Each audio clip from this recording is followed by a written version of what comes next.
Mari dengan hati yang sungguh kita mau datang ke hadirat Tuhan. Kita mau katakan, jalanmu tak terselami Tuhan oleh setiap hati kami. Tapi kami mau yakin percaya rencana Tuhan yang terindah.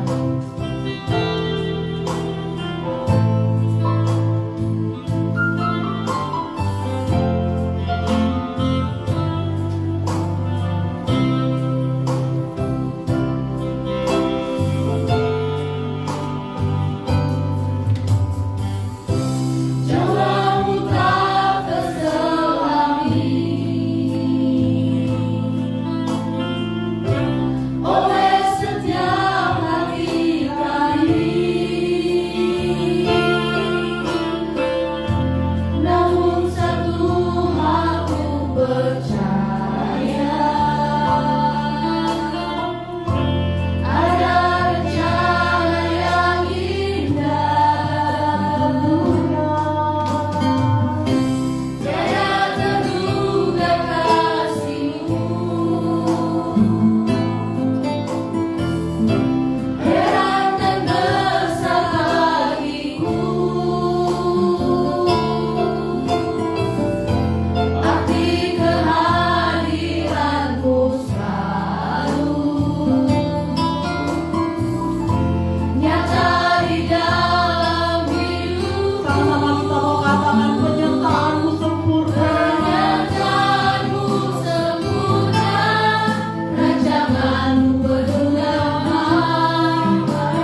pertolongan kepada kita adalah di dalam nama Allah yang menjadikan langit dan bumi. Turunlah kiranya atas kita sekalian anugerah dan sejahtera daripada Allah Bapa dan daripada anaknya Yesus Kristus Tuhan kita. Amin. Yang memelihara kesetiaannya sampai selama-lamanya. Tuhan menyertai saudara-saudara sekalian. Karena itu sempurnakanlah sukacitaku dengan ini. Hendaklah kamu sehati sepikir dalam satu kasih, satu jiwa, satu tujuan, dengan tidak mencari kepentingan sendiri atau puji-pujian yang sia-sia. Sebaliknya, hendaklah dengan rendah hati yang seorang menganggap yang lain lebih utama daripada dirinya sendiri. Tuhan menyertai saudara-saudara sekalian. Dan menyertai engkau juga. Amin. Cuma masih tetap berdiri. Kita mau bersuka cita pada pagi hari ini karena Tuhan Yesus teramat baik di dalam kehidupan kita. Kita boleh ada hari ini semua bukan karena kuat gagah kita, tetapi karena Tuhan yang sangat baik. Mari Bapak Ibu semua, kita mau nyatakan bahwa sebab Tuhan baik, sebab Tuhan baik, sebab Tuhan baik.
Silakan duduk kembali.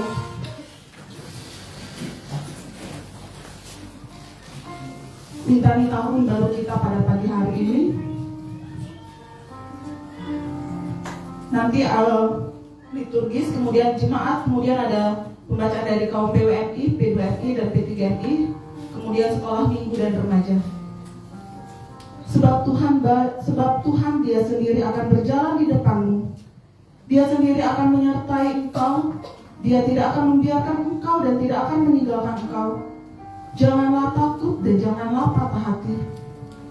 Hendaklah kamu dalam hidupmu bersama menaruh pikiran dan perasaan yang terdapat juga dalam Kristus Yesus. Yang walaupun dalam tubuh Allah tidak menganggap kesetaraan dengan Allah milik yang harus dipertahankan, melainkan telah mengosongkan dirinya sendiri dan mengambil rupa seorang hamba dan menjadi sama dengan manusia. Dan dalam keadaan sebagai manusia, Ia telah merendahkan dirinya dan taat sampai mati, bahkan sampai mati di kayu salib. Itulah sebabnya Allah sangat meninggikan Dia dan mengaruniakan kepadanya nama di atas segala nama. Supaya dalam nama Yesus bertekuk lutut segala yang ada di langit dan yang ada di atas bumi dan yang ada di bawah bumi. Dan segala yang mengaku Yesus Kristus adalah Tuhan bagi kemuliaan Allah Bapa. Amin.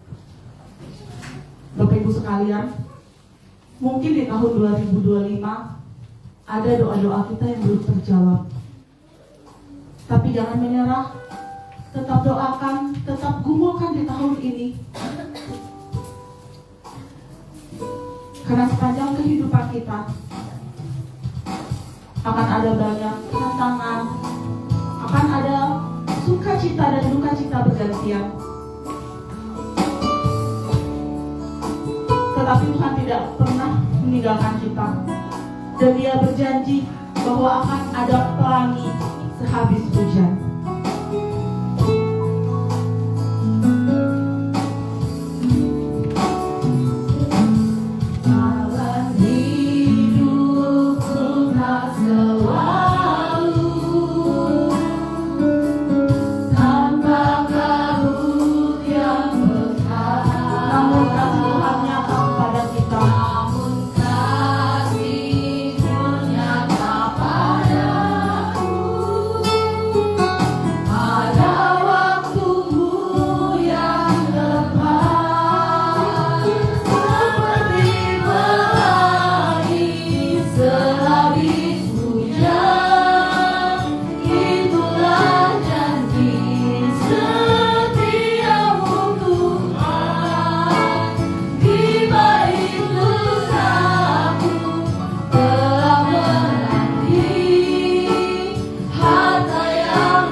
Untuk pemimpin biduan menurut lagu Gitit Mazmur Daud.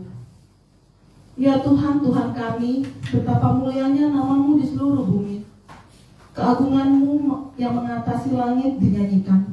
Dari mulut bayi-bayi dan anak-anak yang menyusu, Kau letakkan dasar kekuatan karena lawan untuk mengumpulkan musuh dan menendang.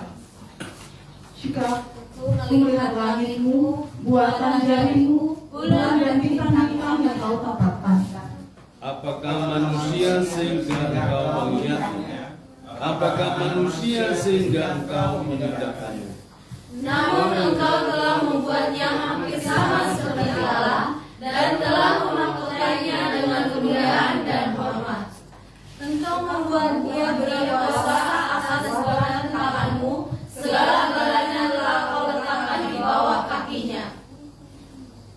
Kami umat yang sapi sekalian, juga binatang-binatang di kandang. Burung-burung di udara dan ikan-ikan di laut, dan apa yang melintasi arus lautan. Kita bersama. Ya Tuhan, Tuhan kami, betapa mulianya nama-Mu di seluruh bumi. Gloria Patri, mulia bagi Bapa.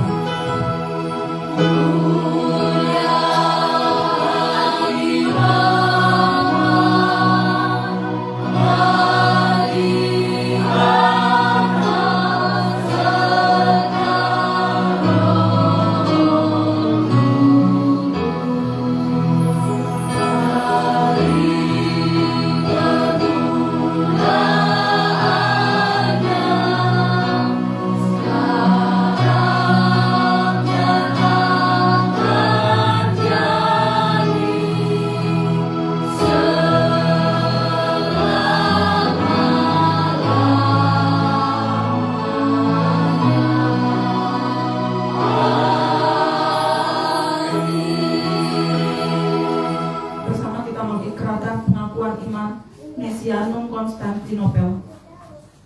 Aku percaya pada satu Allah, Bapa yang Maha Kuasa, Pencipta langit dan bumi, segala yang kelihatan dan tidak kelihatan, Dan kepada satu Tuhan Yesus Kristus, Anak Allah yang tunggal, yang lahir dari Sang Bapa sebelum ada segala zaman, terang dari terang, Allah yang sejati dari Allah sejati, diperanakan bukan dibuat, sehakikat dengan Sang Bapa, yang dengan perkataannya segala sesuatu dibuat, yang telah turun dari surga untuk kita manusia, dan untuk keselamatan kita, dan menjadi bukti penerus karena darah Maria, yang menjadi manusia yang diselamatkan kita di bawah pemerintahan Pontius Pilatus, menderita dan dikuburkan, yang bangkit pada hari ketiga, sesuai dengan isi kitab kita, dan naik surga,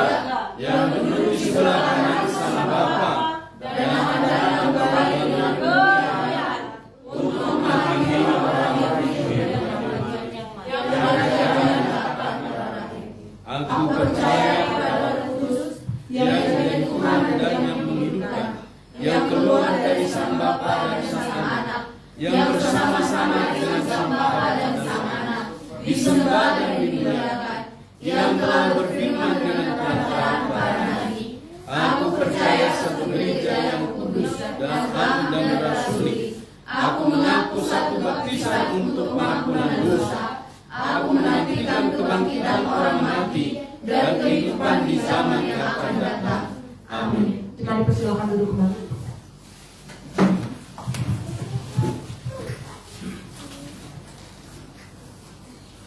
Mari kita mempersiapkan hati dan pikiran kita untuk dipenuhi dengan kebenaran firman pada pagi hari ini. Sebelumnya kita mau bernyanyi Kutukah Menuturkan.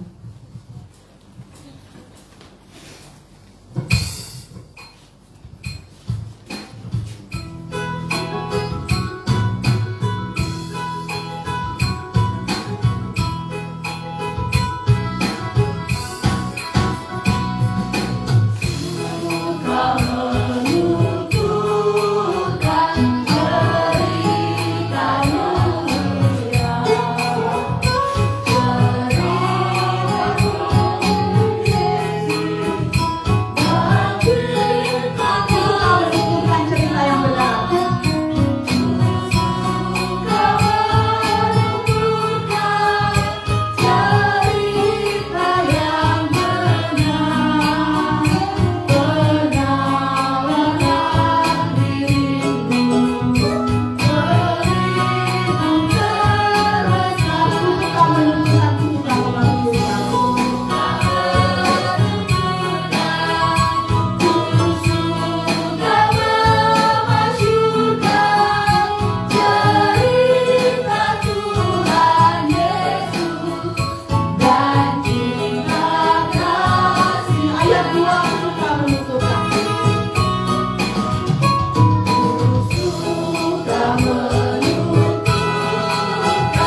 sejahtera Kristus yang melampaui segala akal pikiran manusia, yang memberi pencerahan, kekuatan baru, jejak fondasi awal di tahun baru.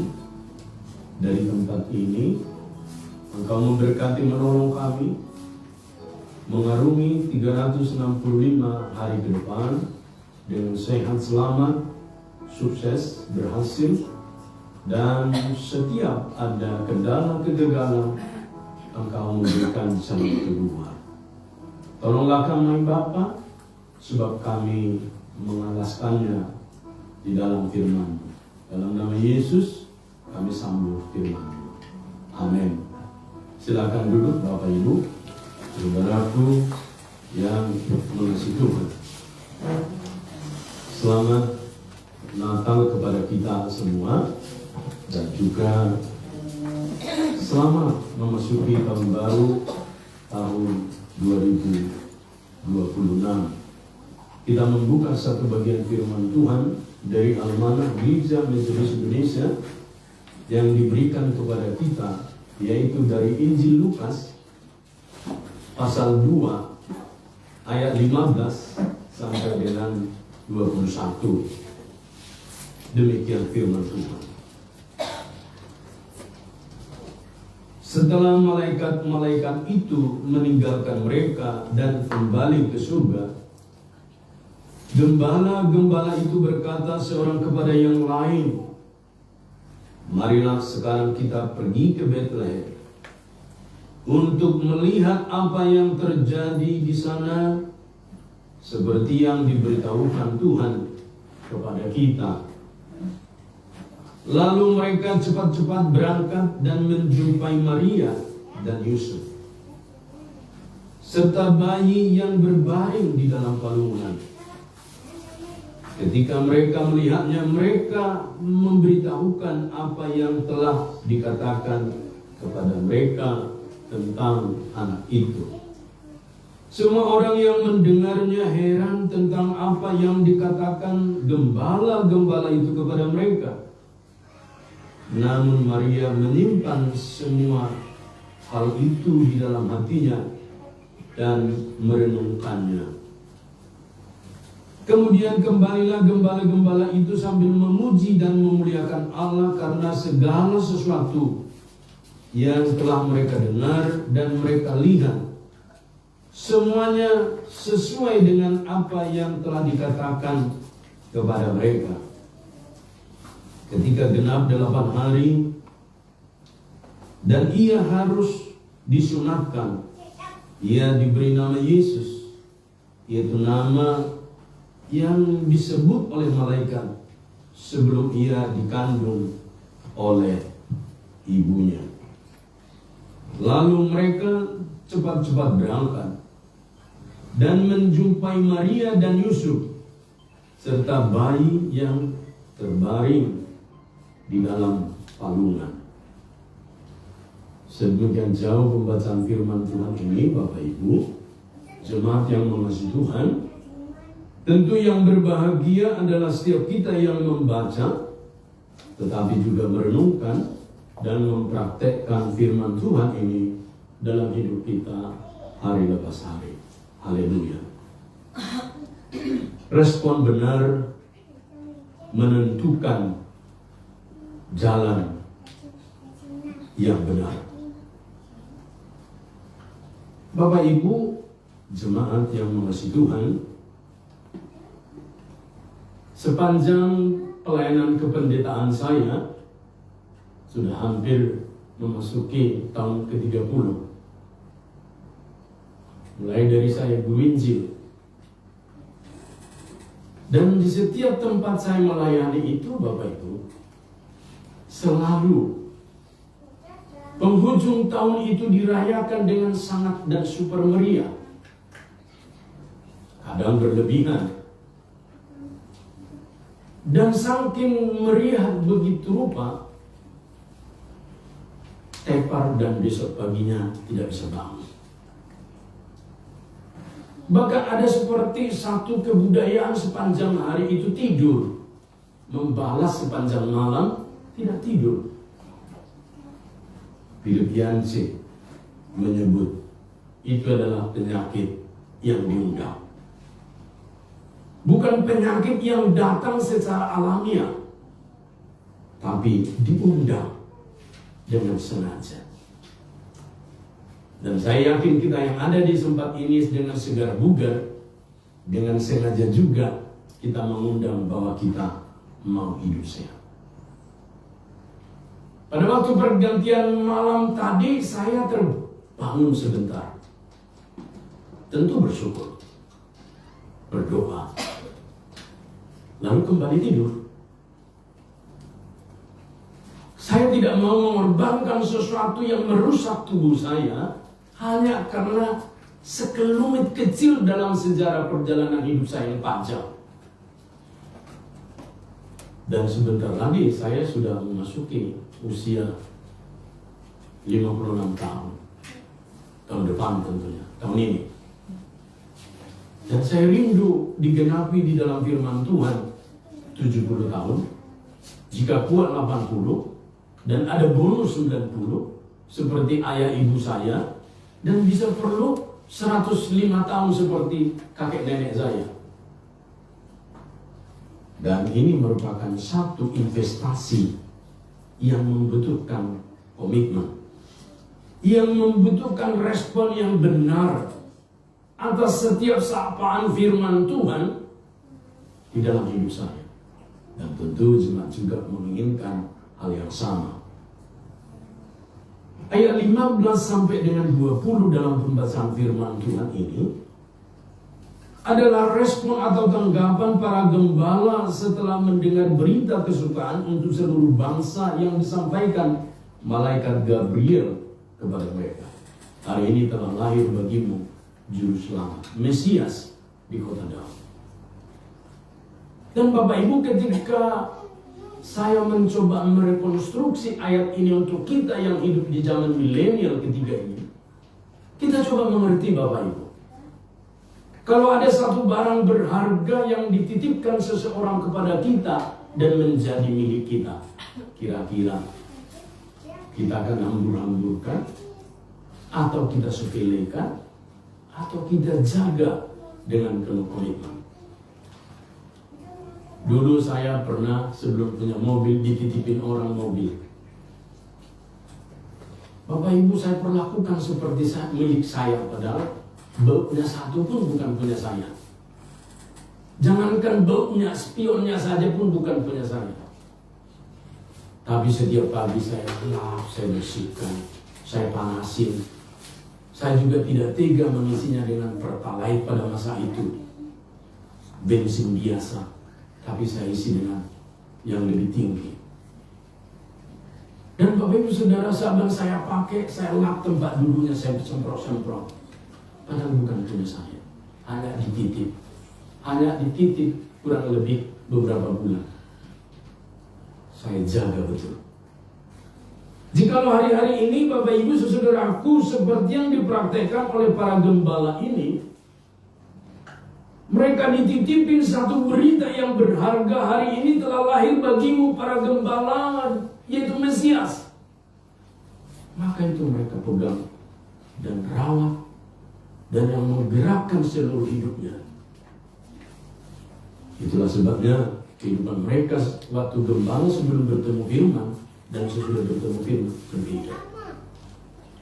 Sesudah para gembala itu bertemu dengan firman yang disampaikan oleh malaikat Gabriel, apa yang terjadi? Kehidupan mereka digerakkan oleh tujuan.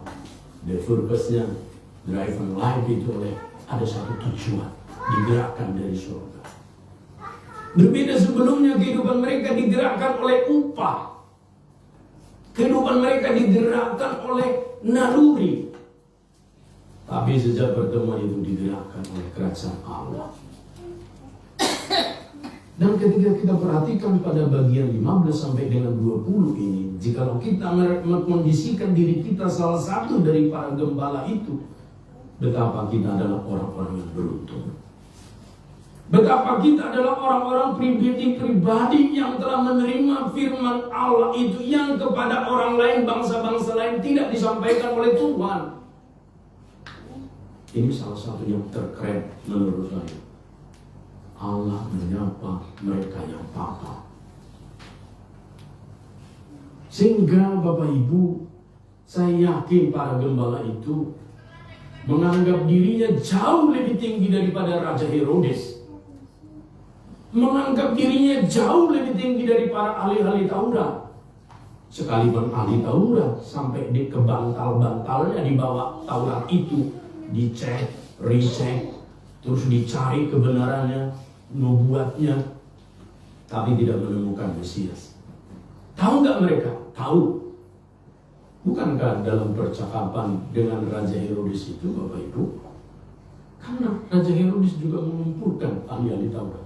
Di manakah raja yang baru yang akan datang itu dilahirkan? Di Bethlehem, sesuai dengan Taurat. Berarti tahu, tapi tidak bertemu, tidak dikaruniakan pesona firman kepada mereka. Sehingga respon daripada para gembala ini merupakan satu respon yang benar, yang bukan saja membentuk kedewasaan mereka, tetapi menentukan jalan yang benar yang harus mereka tempuh kelak. Memang Bapak Ibu, saudara, saya pernah begadang waktu di Jemaat Metodis Damai Sejahtera Jakarta Barat. Kami selalu membuat acara-acara doa semalaman, tapi dipotong ujungnya, tidak ada doa semalam suntuk, suntuknya dibuang, jadi doa semalam. Kami berdoa dari jam 10 malam, terus doa, sesi istirahat, doa, terus doa, capeknya, fisik capek, ngantuk. Kadang-kadang yang berdoa nggak bisa kita bedakan mana yang berdoa, mana yang ngantuk. Karena ketika disuruh berdoa dia ngomong juga, tapi entah kemana-mana gitu. Tapi saya yakin Tuhan menghargai kehadirannya di tempat itu dan perjuangan. Dan Bapak Ibu saudaraku, capek fisik itu tentu melelahkan. Sekalipun demikian, tetap meminta belas kasihan kepada Tuhan untuk memberi pertolongan supaya tidak jatuh sakit. Nah, perhatikan Bapak Ibu pada para gembala ini. Mereka pada waktu malam itu dikejutkan oleh malaikat Gabriel. Tidak dijelaskan jam berapa. Ada yang menyebut ini jam 6 sore, jam 8 tidak. Kuat dugaan itu subuh-subuh juga Bapak Ibu. Sebab dalam beberapa penafsiran disebutkan ketika mereka menemui Yusuf dan Maria, kondisinya tertidur. Berarti sudah lewat tengah malam. Kan Yusuf dan Maria harus berjaga atas bayi itu. Bagi para bapak, ibu yang punya anak tahu cerita saya ini. Kita harus menjadi suami yang siaga pada waktu anak kita lahir. Dan pada waktu itu sering kita tidak tidur. Tapi justru disitulah seninya terbayar oleh kebahagiaan itu. Itulah yang dialami oleh para gembala. Dalam kondisi mereka malam-malam itu mendengar firman Tuhan, lalu mereka merespon. Lalu mereka bertemu, dan kelihatannya di sini respon mereka itulah yang menentukan kesuksesan hidup mereka di kemudian hari. Dan di ayat 19 kita menemukan respon Maria atas kesaksian para gembala tersebut. Kalau seseorang diberikan kesaksian Bapak Ibu, biasanya dia akan merasa puber rohani. Dia akan merasa bangga luar biasa. Makanya kan kita suka mendengar kesaksian-kesaksian artis. Saya tidak alergi artis yang bertobat jadi pendeta. Tetapi saya menyayangkan orang-orang sekelas, orang-orang yang mengerti firman Tuhan, membiarkan hal-hal yang tidak berkenan dalam pendewasaan jemaat terjadi. Sehingga digiring kepada opini, ini yang lebih, ini yang begitu, ini yang begini, dan seterusnya. Tetapi perhatikan di sini respon daripada Maria. Maria menyimpan semua hal itu di dalam hatinya dan merenungkannya. Ayat 19. Apa artinya Bapak Ibu? Para gembala tadi bersaksi betapa mereka telah dilamat Tuhan. Wow, luar biasa. Membuat mereka terkagum-kagum, membuat mereka ketakutan, membuat mereka ini dan itu semua diceritakan. Dan ketika kami tiba di tempat ini, ternyata betul ada bayi dalam palungan. Inilah Yesus itu. Betul ada Yusuf dan Maria dan seterusnya. Dan bagi Maria kesaksian itu tidak membuat kupingnya naik sebelah, tidak membuat dirinya sombong, tidak membuat dia mengalami satu shock rohani, tetapi disebutkan menyimpan semua hal itu dalam hatinya. Menyimpan artinya tidak mengumbar-umbar, berarti juga Bapak Ibu dalam hatinya dan merenungkannya. Kata merenungkan saya perhatikan pada bagian ini sama dengan di dalam Mazmur 1. Di dalam Mazmur 1 ada ditulis merenungkan firman itu siang dan malam. Maka ada lagunya bukan? Merenungkan firman-Mu siang dan malam. Kata merenungkan itu dalam tradisi orang Ibrani adalah terus mengingat-ingat, terus mengulang-ulang, terus mempraktekkan firman itu. Berarti ketika Maria terngiang-ngiang kesaksian para gembala tentang dirinya, tentang Yusuf suaminya, tentang bayi yang dikandungnya, tidak lantas membuat dia lupa diri, hidup dalam kesombongan, euforia, tapi justru membuat dia merenungkannya, mengingat-ingatnya. Berarti kesimpulannya, responnya semakin dekat dengan Tuhan.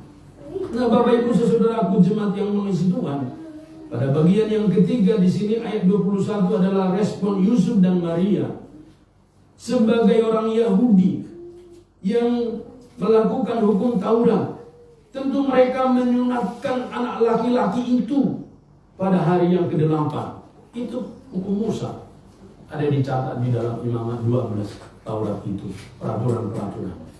Dan Bapak Ibu saudaraku tidak lantas membuat mereka merasa sesuatu dengan penafsiran sendiri. Bukankah hari-hari ini banyak orang Kristen, warga gereja menafsirkan macam-macam sehingga bersalahan ke sana kemari. Dan Bapak Ibu saudaraku perhatikan pada bagian ini, ia memberi nama Yesus, tidak nama Yusuf. Harusnya kan nama Yusuf. Misalnya namanya siapa, lalu Yusuf. Ini enggak, Yesus. Sama seperti nama Yohanes, tidak sama dengan nama ayahnya. Tapi karena nama itu datang dari surga, mereka patuh saja. Nah, Bapak Ibu saudaraku jemaat yang mengasihi Tuhan, ketika dia memberikan nama dan menyunatkannya pada hari yang ke-8, berarti sebagai orang Yahudi, respon Yusuf dan Maria tidak lantas mereka menafsirkan itu seenak perutnya, tapi mereka menuruti apa yang dikatakan Tuhan kepada mereka. Saya banyak membuat catatan kritikan terhadap para pelayan-pelayan Tuhan, pada pengurus-pengurus gereja, pada orang-orang yang berkecimpung dalam pelayanan. Acap kali abai dengan hal-hal sederhana yang telah Tuhan tetapkan. Padahal kalau kita perhatikan jejak Tuhan dari Kejadian sampai dengan Kitab Wahyu, Tuhan sering berperkara dengan manusia karena perkara-perkara sederhana. Maka saya langsung ingat Bapak Ibu, pepatah orang Indonesia, katanya orang jatuh bukan karena batu besar, tapi seringkali karena kerikil-kerikil kecil. Mengingatkan kita Bapak Ibu bahwa respon Yusuf dan Maria excellent, bagus, dengan hal sederhana. Tidak kurang keyahudiannya, tidak berkurang keyakinannya kepada Allah. Tetapi perhatikan pada hari yang ke-8, dia sunatkan Yesus, dia penuhi tuntutan hukum Taurat. Dan Bapak Ibu saudaraku, apa yang terjadi dengan mereka? Tentu mereka diliputkan Tuhan dari banyak hal yang mengancam keselamatan, yaitu kematian. Dan respon ketiganya yang kita sebutkan di atas adalah respon yang membentuk jalan yang benar bagi mereka. Bukan karena respon itukah yang membuat mereka selamat dari pembunuhan? Iya, maka mereka berangkat ke Mesir. Dari Mesir dipanggil lagi. Sangat luar biasa respon yang diperlihatkan. Dari ketiga karakteristik respon tersebut, Bapak Ibu, baik respon para gembala atau tanggapan gembala, baik respon dari Maria, baik respon suami istri Maria dan Yusuf dalam satu keluarga, kita menyebutnya sebagai respon yang membentuk kedewasaan mereka dan menuntun jalan yang benar yang harus mereka tempuh. Karena acap kali terjadi kegagalan dalam keluarga dan kekurangan dan kekurang maksimalan hidup seseorang terjadi bukan karena tidak ada kesempatan dan peluang, melainkan karena responnya yang tidak benar. Acap kali bukan karena tidak ada peluang atau kesempatan, tapi karena responnya tidak maksimal. Itulah sebabnya Bapak Ibu Saudaraku, melalui firman Tuhan di dalam tahun baru ini, kita memulai dengan sepanjang tahun ini dengan cara kita merespon. Sama seperti cara kita merespon dosen kita. Coba aja ke dosen. Nah, setelah ini nanti kita ujian tanggal sekian. Kumpulkan tugas-tugas ini. Coba berani nggak datang ke ujian. Kasih 0. Coba sekian banyak dosen yang seperti itu. Get out, DO, dan seterusnya. Tapi kenapa sering dengan Tuhan kita layas, kita abai? Padahal Tuhan itu lebih daripada dosen. Padahal Tuhan itu lebih berkuasa daripada orang tua kita, lebih berkuasa daripada ijazah kita. Tapi kenapa sering kita abai? Apakah karena Tuhan tidak kelihatan langsung bawa martil kalau kita salah? Terus di martil gigi kita rontok semua, ongkek. Atau Bapak Ibu Saudaraku, karena tidak kelihatan, Tuhan itu langsung menjambak rambut kita. Kalau kita mulai jalannya mulai bengkok, langsung dijambak. Atau bagaimana? Hari ini kita belajar satu bagian. Bagaimana caranya? Ini yang akan kita dapat dalam tahun ini melalui firman Tuhan. Yang pertama, kita harus menerima fakta bahwa ada Tuhan di dalam alam semesta ini. Persoalan Tuhan ini, Bapak Ibu Saudara, bukan persoalan yang selesai kalau kita membaca kata Tuhan dan menyebutkan Yesus dalam hidup kita. Tidak selesai, Bapak Ibu. Karena harus ditempatkan pada posisi yang sebenarnya dan semestinya, yaitu penguasa tunggal dalam hidup seseorang. Tahu artinya penguasa tunggal, Bapak Ibu? Penguasa tunggal itu artinya yang berkuasa dan berotoritas penuh di dalam hidup seseorang.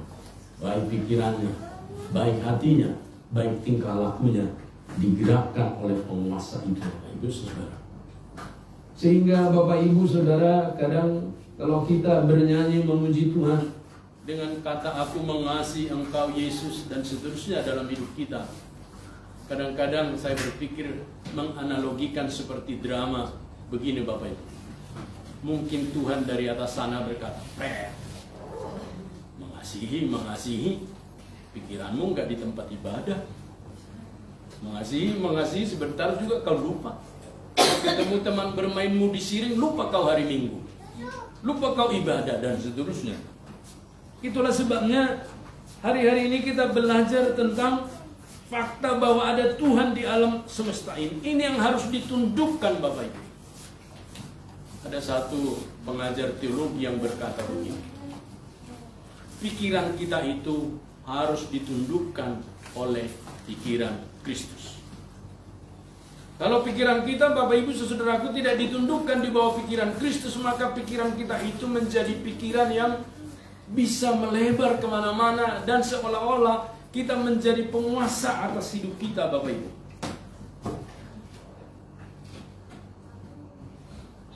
Sehingga kita belajar menundukkan pikiran kita di bawah pikiran Kristus.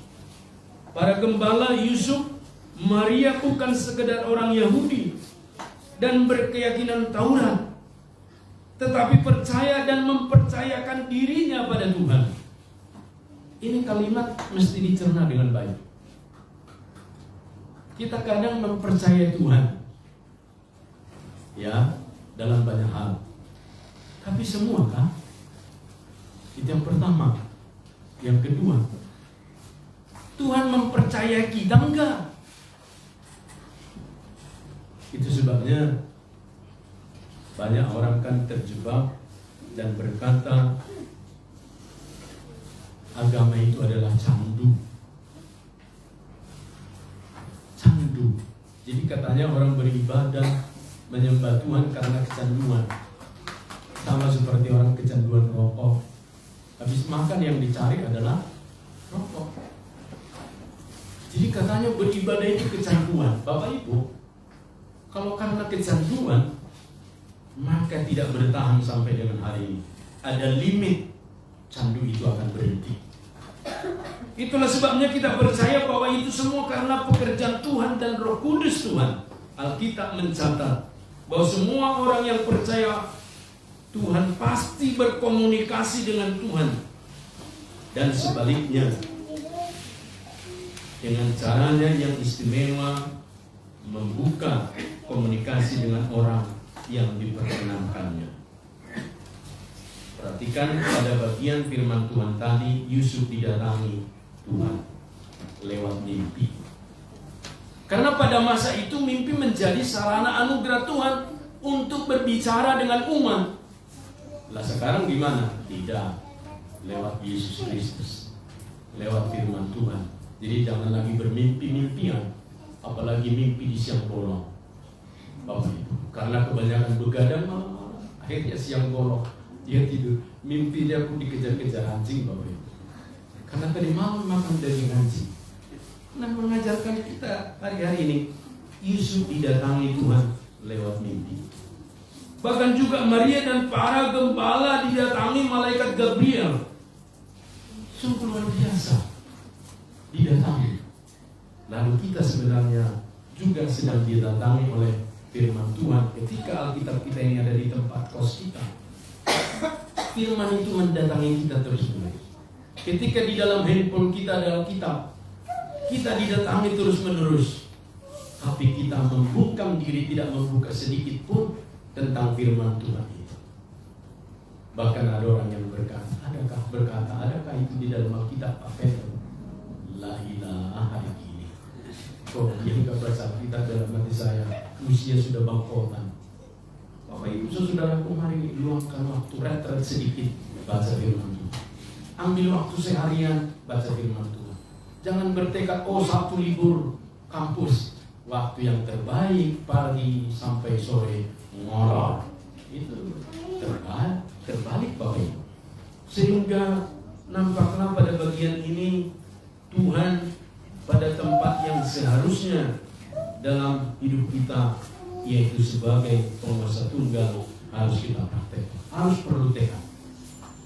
Bapak Ibu, saya sampaikan, ada pengawas kita dalam pelayanan ini yang bukan pendeta, yang bukan penasehat, tapi ada Roh Kudus, ada Tuhan.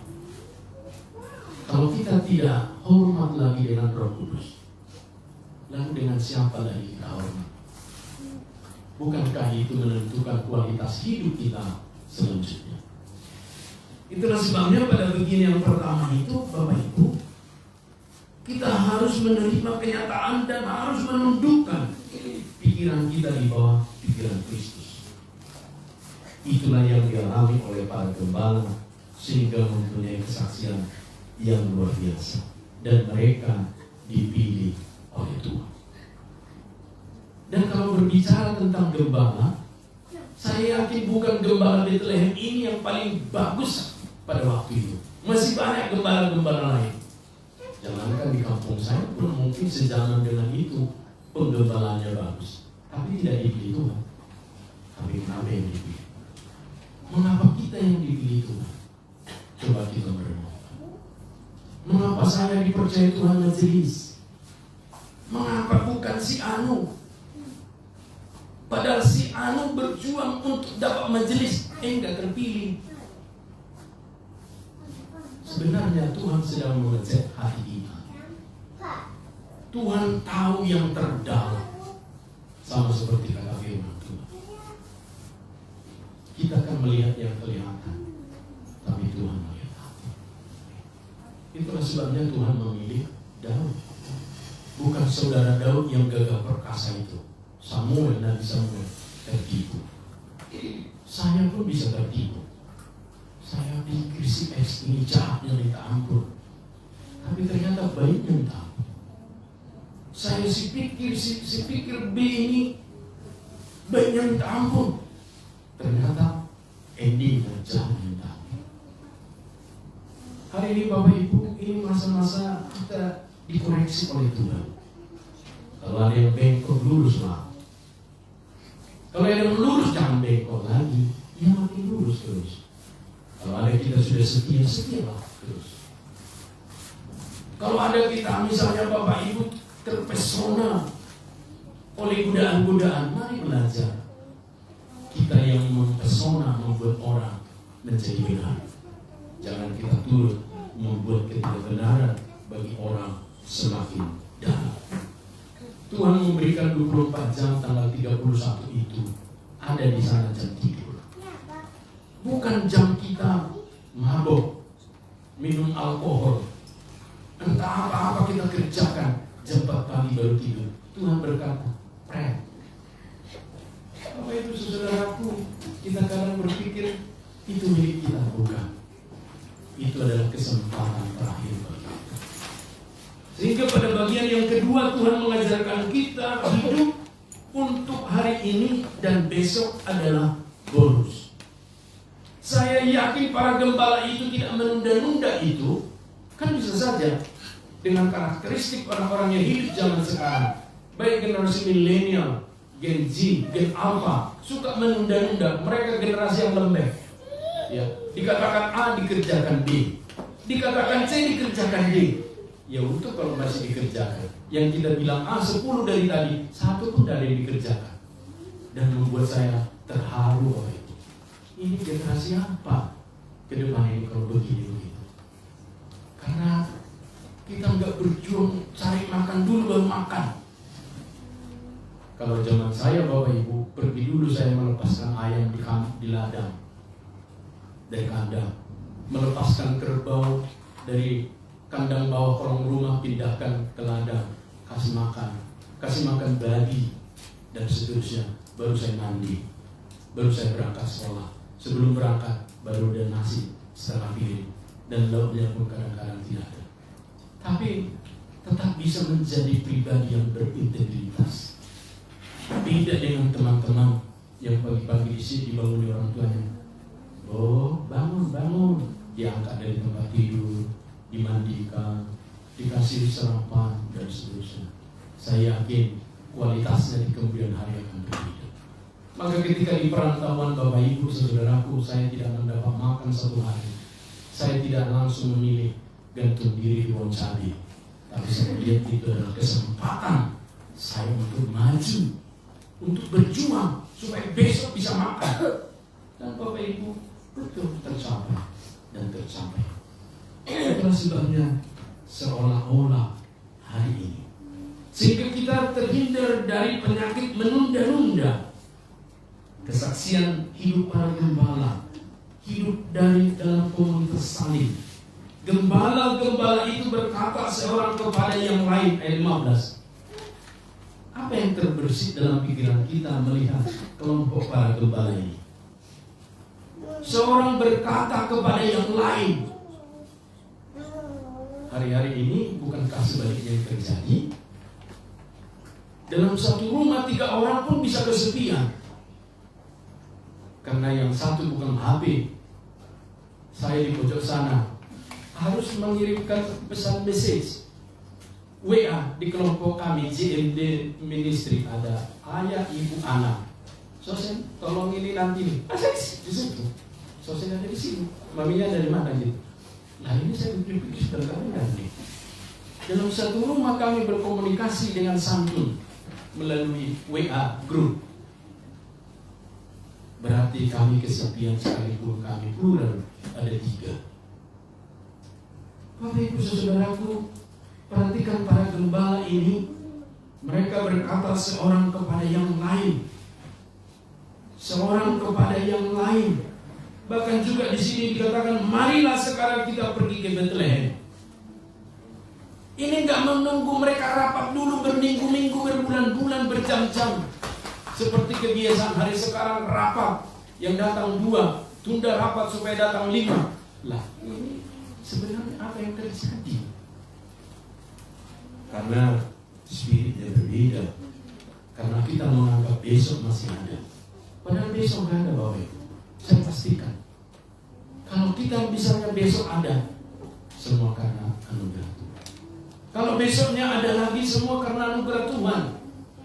Kita boleh membuat perencanaan planning 1 tahun ke depan. Tapi keputusan Tuhanlah yang berdaulat. Status para gembala itu boleh gembala, tapi kualitasnya excellent. Status gembala itu, tapi justru mereka membuat satu gebrakan yang dahsyat luar biasa. Untuk apa status kita hebat?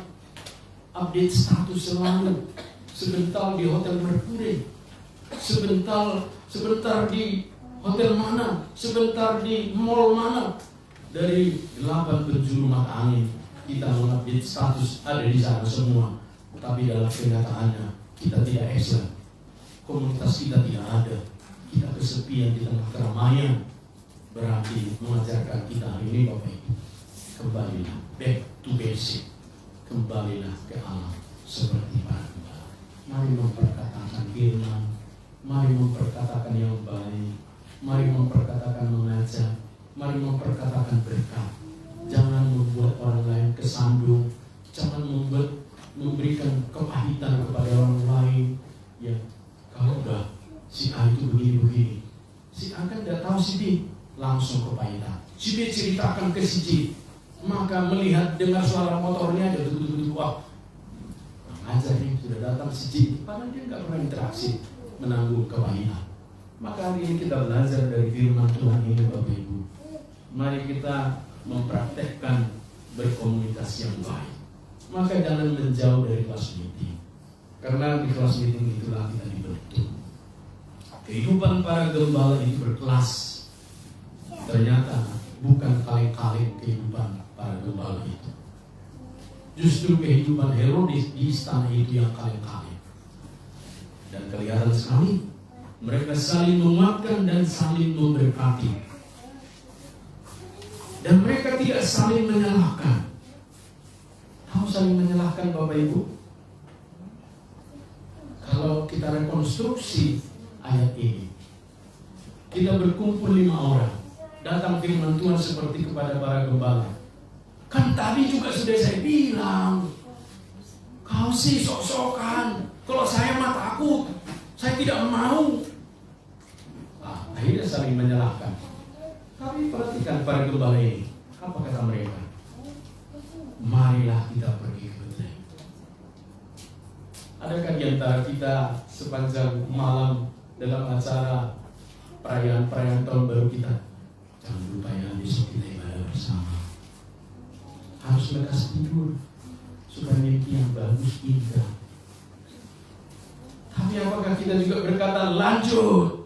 Naikkan lagu lagi, tambah lagu, tambo C, tambo satu lagi, terus nyanyi sampai pagi dan seterusnya. Maka apa yang terjadi, Bapak Ibu? Maka jadilah kita berkepanjangan seperti hari-hari ini. Saling menguatkan dan saling memberkati. Menjadi berkat mereka buat Maria, sehingga Maria menyimpan kesaksian para gembala itu di dalam hati dan merenungkannya. Wow, ini keren sekali. Apa yang keren? Kalau sampai ada kesaksian orang saya renungkan setiap hari, berarti orang itu is the best di hadapan Tuhan. Kalau saya ingat kesaksian si A, si B, si C, wah luar biasa. Berarti saya merenungkannya bukan? Maria mengingat-ingat kesaksian para kembali. Adakah di antara kita mengingat kesaksian teman kita? Aduh, teman kami Regina nggak ada hari ini karena dia pulang kampung. Lalu kita ingat-ingatlah kebaikannya. Itulah yang terjadi.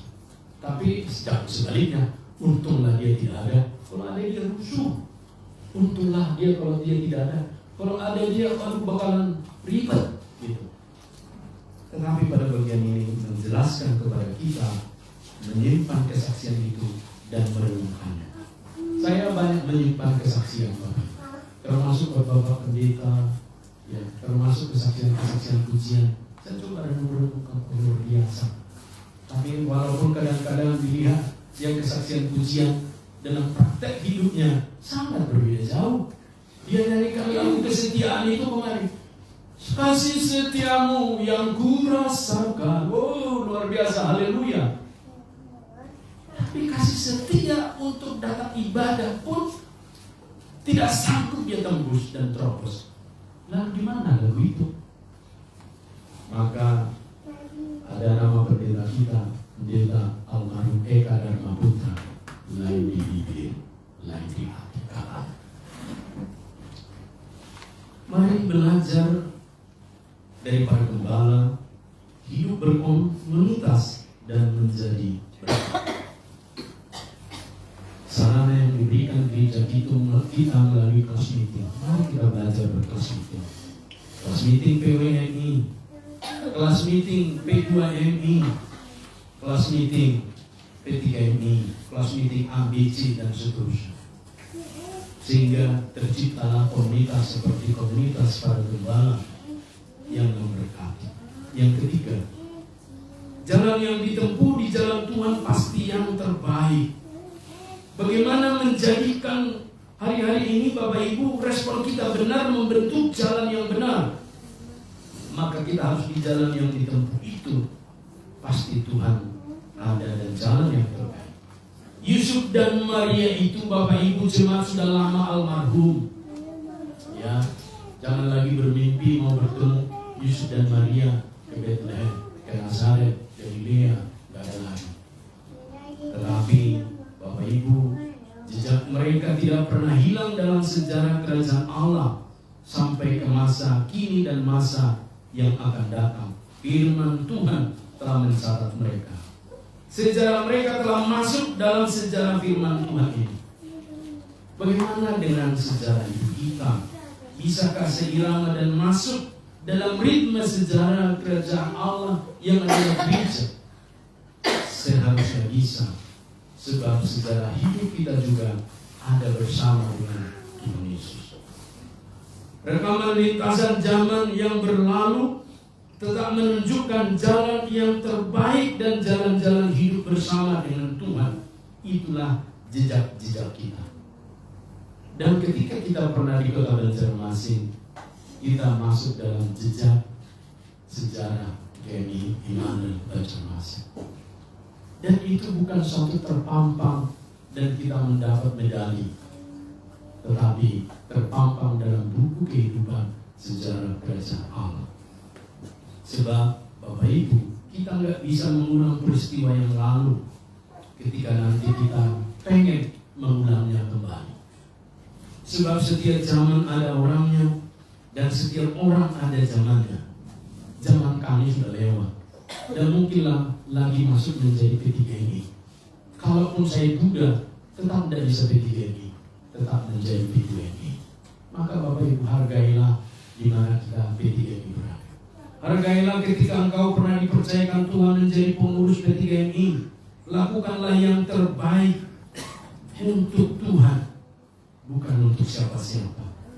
Kalaupun kita dipercayakan Tuhan menjadi sekalipun kita masih muda, jangan seorang pun menganggap kita rendah, tapi kita tunjukkan integritas kita sekalipun kita masih muda.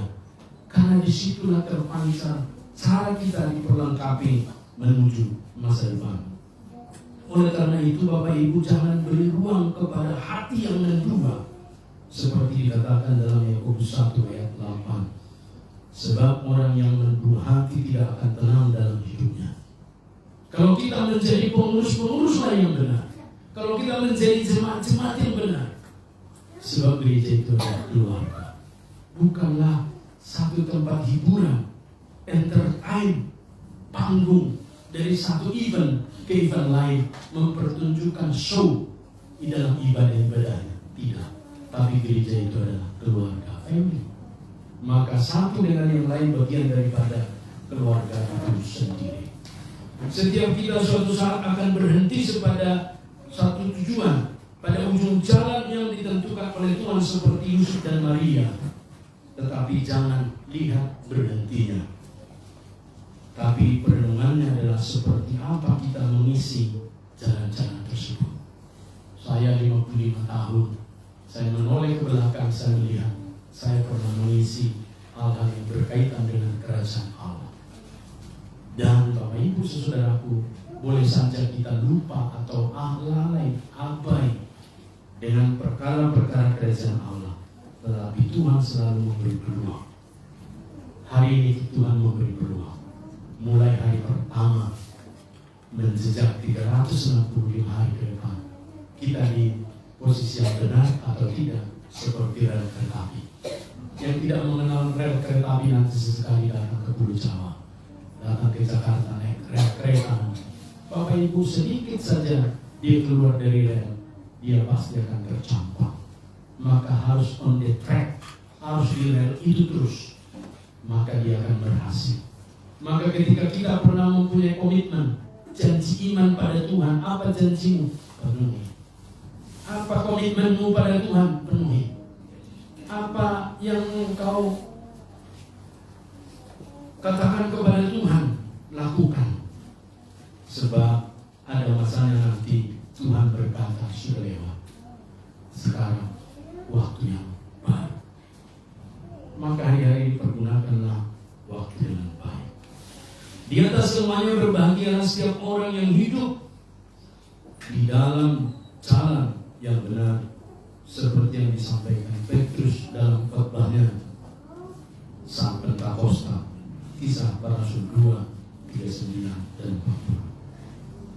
Sebab bagi kamulah janji itu, dan bagi anak-anakmu, dan bagi orang yang masih jauh, yaitu sebanyak yang akan dipanggil oleh Tuhan Allah kita. Dan dengan banyak perkataan lain lagi, ia mengecam dan menasihati mereka, katanya, berilah kamu diselamatkan dari angkatan yang jahat ini. Dari zaman dulu sudah ada angkatan yang jahat. Angkatan di mana kita berada juga sama jahatnya. Sebab kejahatan itu tidak pernah mendirikan institusi, akademi, kursus. Dia jahat dengan sendirinya.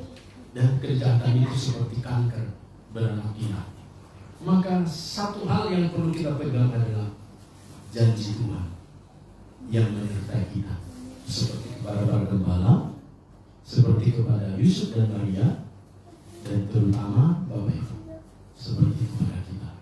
Adakah kita menganggap selalu janji Tuhan itu seperti ajar pagi hari? Itulah jalan-jalan yang harus kita tempuh. Amin. Mari Bapak Ibu kita tundukkan kepala. Kita naikkan satu pujian kita, janjimu seperti fajar.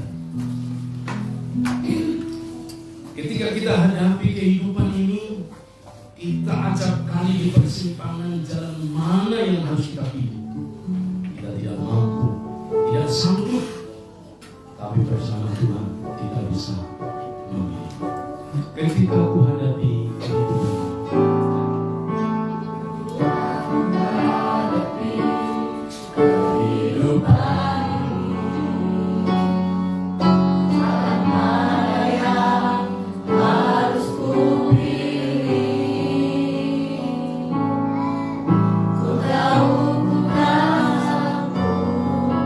Ku tahu ku tak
Menjadikan kami pribadi yang berkarakter Kristus, yang mempunyai respon yang benar atas setiap tanggapan kami terhadap dunia dan di mana kami berada, supaya kami benar di hadapan Tuhan dan jalan yang kami tempuh juga jalan yang benar.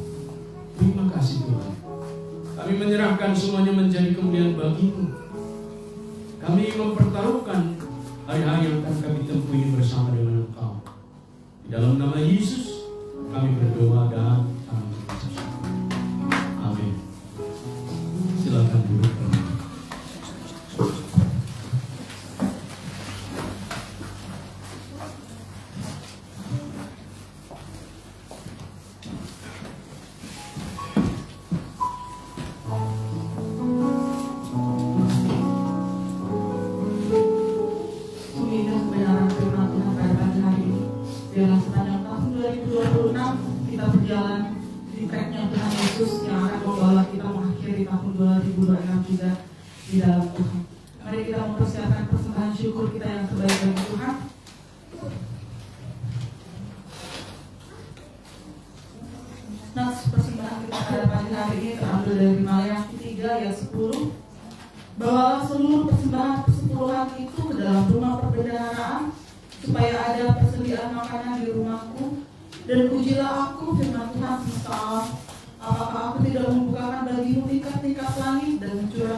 Sambil persembahan dijalankan, kita bernyanyi Alam Raya Berkumandang.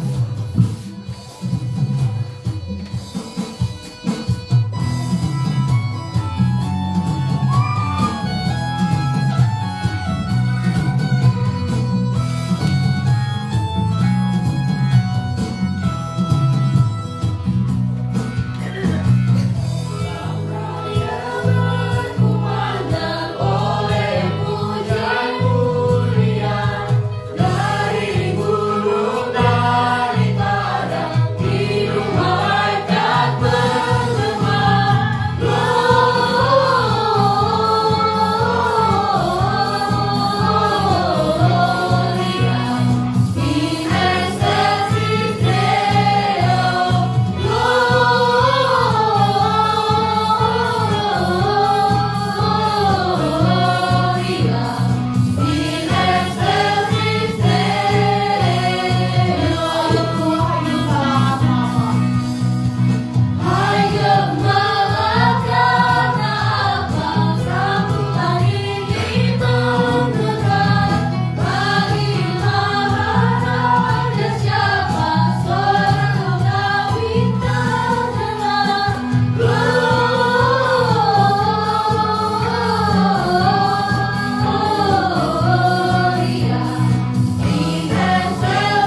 dengan langkah-langkah kehidupan yang baru.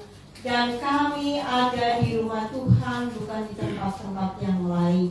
Kami mengucap syukur tuntunan Tuhan begitu menunjukkan kesetiaan Tuhan yang kekal di dalam kehidupan kami. Biarlah kami juga belajar dan terus-menerus menjadi orang-orang yang setia di hadapan Tuhan. Berkati Tuhan kehidupan pelayanan kami, berkati kehidupan pembelajaran daripada saudara-saudara kami yang sedang kuliah, sedang studi, maupun ya Tuhan setiap kami yang bekerja. Tuhan juga memberkati seluruh profesi dan pekerjaan apapun yang kami lakukan untuk kemuliaan Tuhan sepanjang tahun ini. Bapa di surga, kami bersyukur siang hari ini kami boleh mempersembahkan persembahan kami.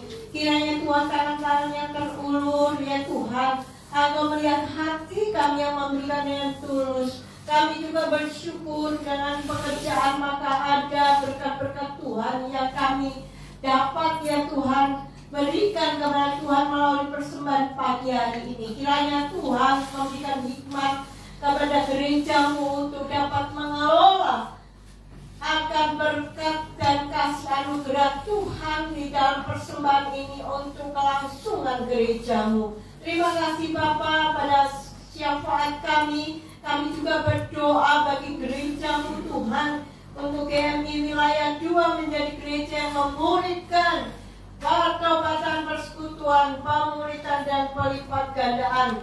Dan kami ya Tuhan dengan moto untuk menemui 2 orang baru setiap hari, untuk bersama-sama ya Tuhan kami menuju ke tahun 2026 ini untuk membangun rumah Tuhan. Kami juga berdoa ya Tuhan untuk jemaat yang saat ini sedang terbaring sakit. Tuhan, kami ingat saudara kami, ibu lansia kami, Ibu Sarah dan juga Ibu Yuliana. Tuhan, Engkau juga memberikannya Tuhan kesembuhan kepada kedua orang tua kami ini Tuhan, sehingga ya Tuhan nantinya boleh melakukan aktivitas berjalan serta melakukan hal yang lain dengan penuh sukacita. Ya Tuhan, bersama-sama dengan kami beribadah kepada Tuhan.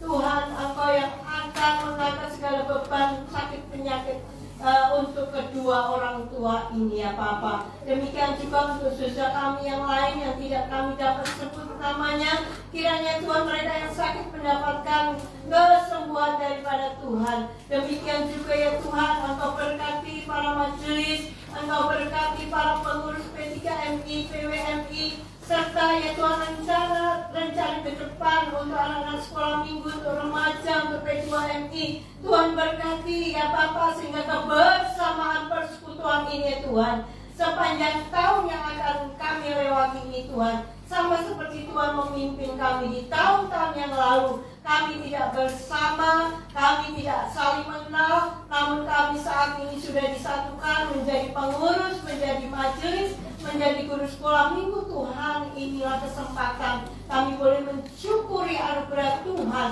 kami boleh melayani Tuhan. Demikian juga ya Papa, kami berdoa untuk bangsa dan negara kami. Tuhan, berkati bangsa Indonesia ini Tuhan dengan kemakmuran, juga dengan keadilan sosial serta bertoleransi yang baik, sehingga ya Tuhan berbagai suku, berbagai agama semuanya dapat melanjutkan kehidupan dan berbagi tanah di Indonesia ini dengan adil dan bijaksana.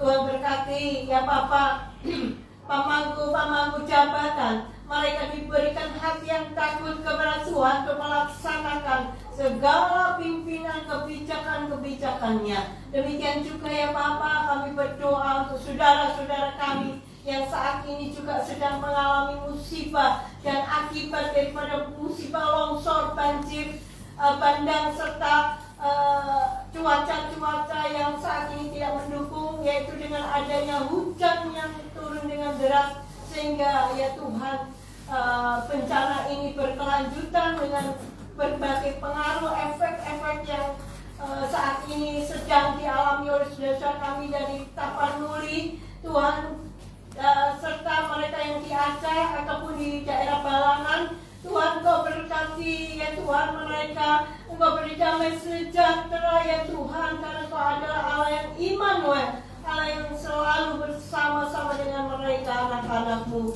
Demikian juga ya Tuhan, bantuan-bantuan tepat pada sasaran, sehingga Tuhan dapat dirasakan bantuan tersebut untuk korban-korban bencana ini. Terima kasih Bapak. Kami berdoa dan menyerahkan syafaat kami di hadapan Tuhan, karena Engkau adalah juru syafaat kami Tuhan Yesus, dan Engkau yang akan menjawab sesuai dengan waktu-Mu yang terbaik.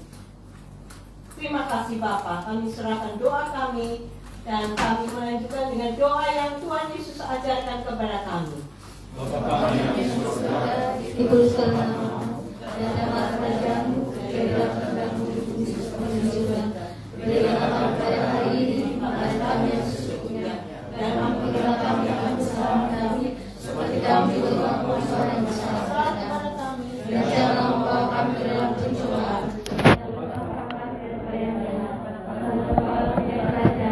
dan kuasa dan kemuliaan sampai selama-lamanya. Amin.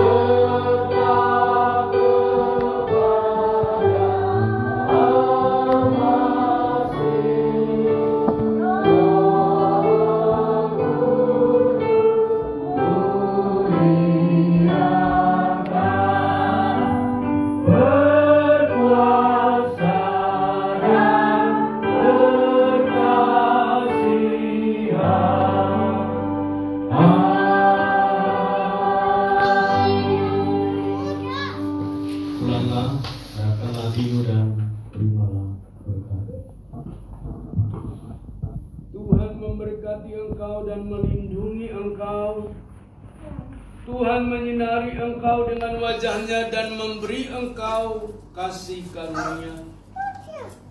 Tuhan menghadapkan wajah-Nya kepadamu dan memberi engkau damai sejahtera dari sekarang, besok, bahkan sampai selama-lamanya, sampai Yesus datang kedua kalinya. Amin.